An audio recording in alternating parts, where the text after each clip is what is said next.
Hello, my name is Filip Van Lysebetten.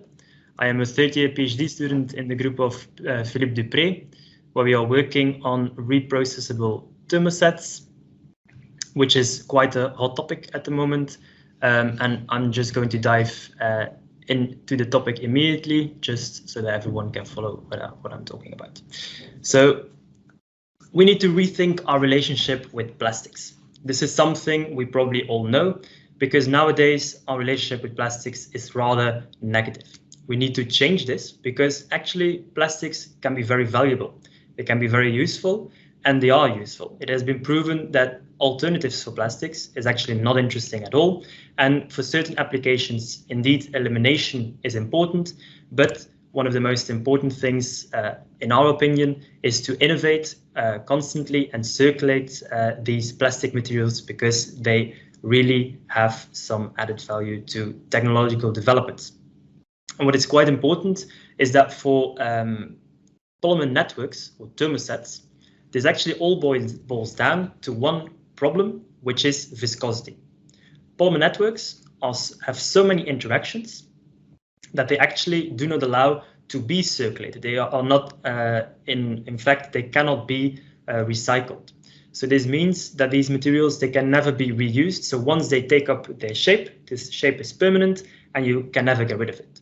Someone will probably try this at home, is if you try to make an epoxy plate or you try to make some silicone foams, the problem is once you make your shape, the shape is there, it's permanent, you can never get rid of it. So trying to change this, trying to change our interaction with this plastic is a very important thing that we need to change.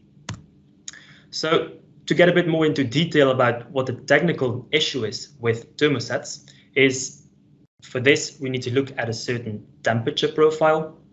So what we want to do, we want to make a material, we want to make a thermostat, or we want to use a thermostat for a certain application. And this means this has a certain application window in which temperatures, in which a certain temperature range is preferred. For example, you can use a certain thermostat from 25 degrees to 125 degrees, and this will still be a stable material.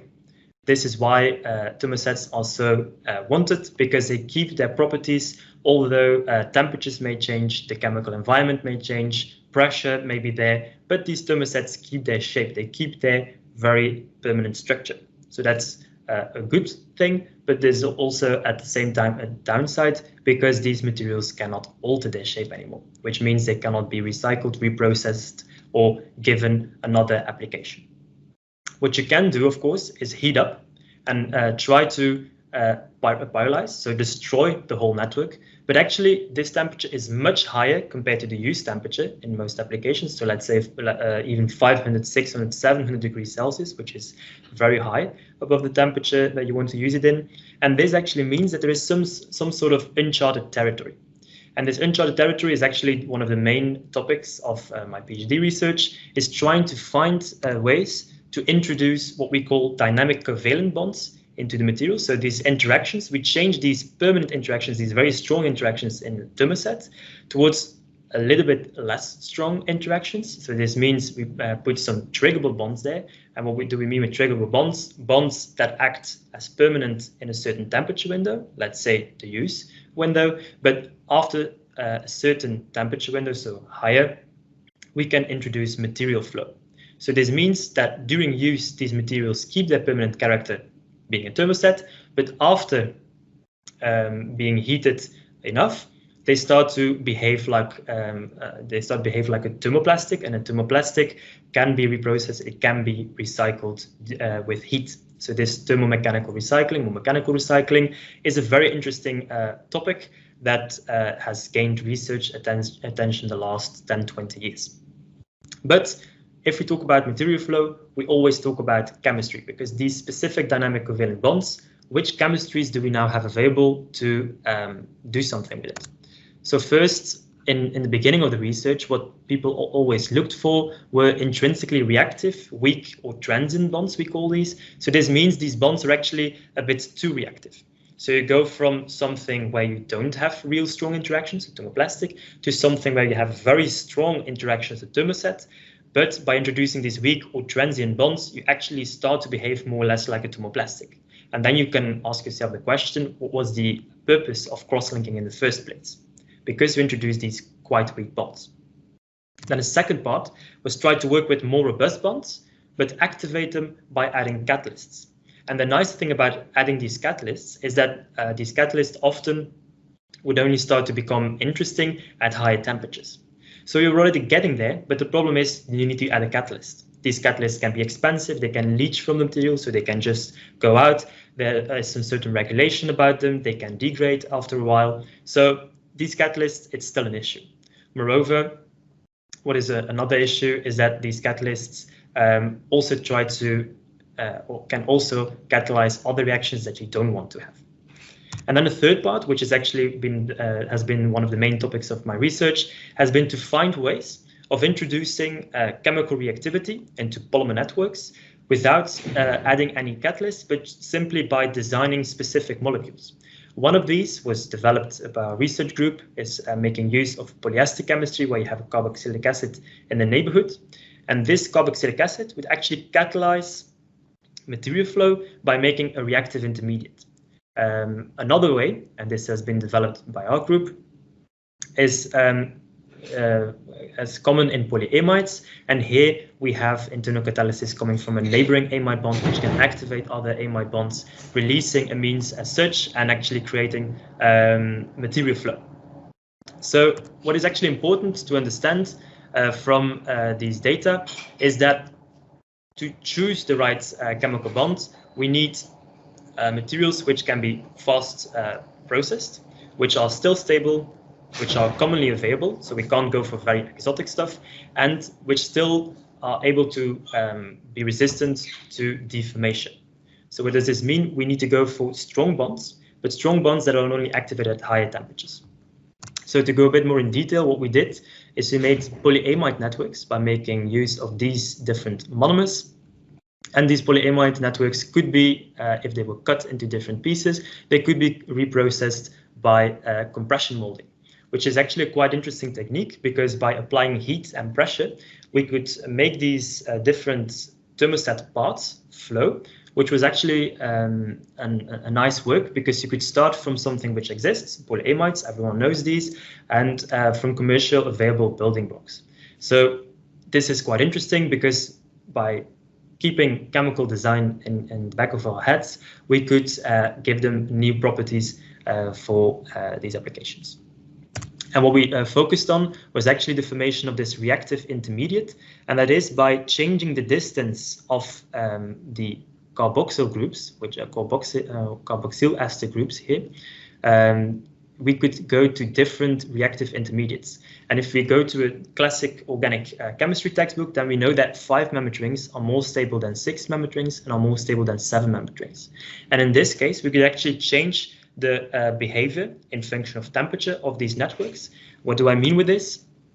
If we analyze these data via rheology, which is something which is often done, then we can actually see for a 5 membered ring material, or where 5 membered rings could be formed, that you actually see a shift in the dynamic or the mechanical behavior with temperature quite fast. So even from 90 degrees to 140 degrees, we could see a shift in its connectivity.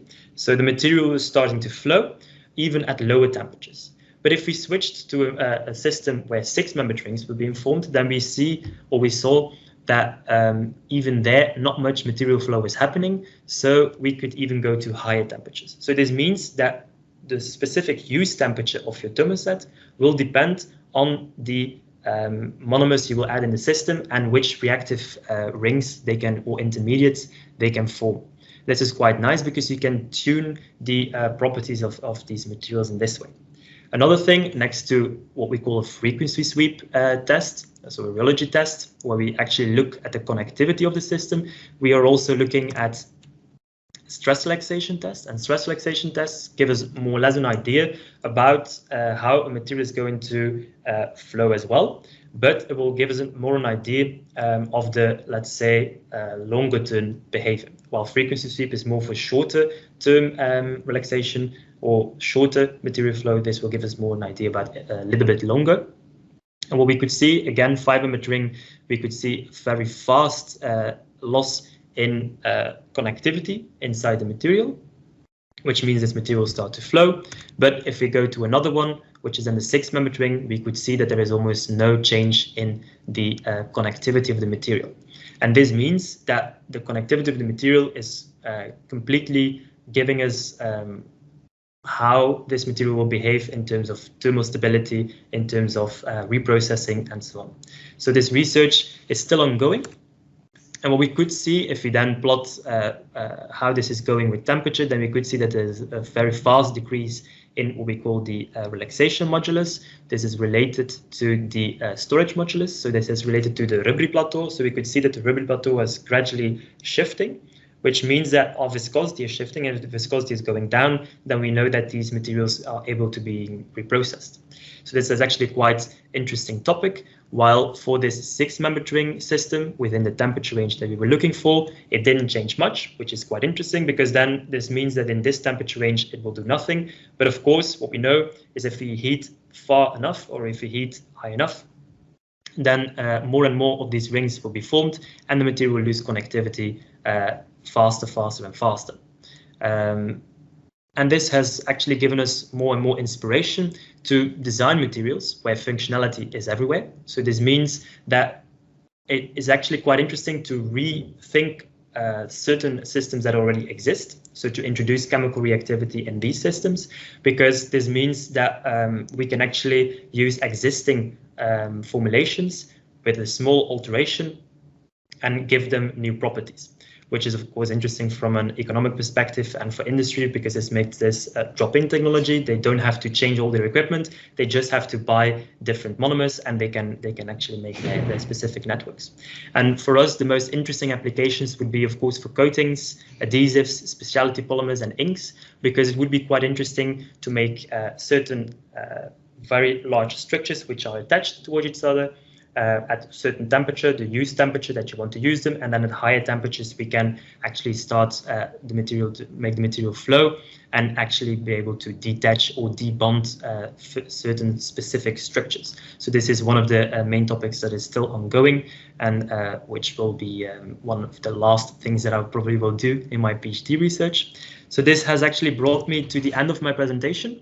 I really thank you for listening to this talk. It's probably something which is a bit off of the main topic of the capture talks here today, but I hope I can still motivate everyone that is listening here to think about such systems where we can reprocess thermosets, which is really a problem, which is really something which a lot of people are looking for, and actually the economic potential or the economic impact of this change has not been studied before. So this may be a very interesting research question, which has still got a lot of attention lately. So I thank you for your attention, and I welcome questions.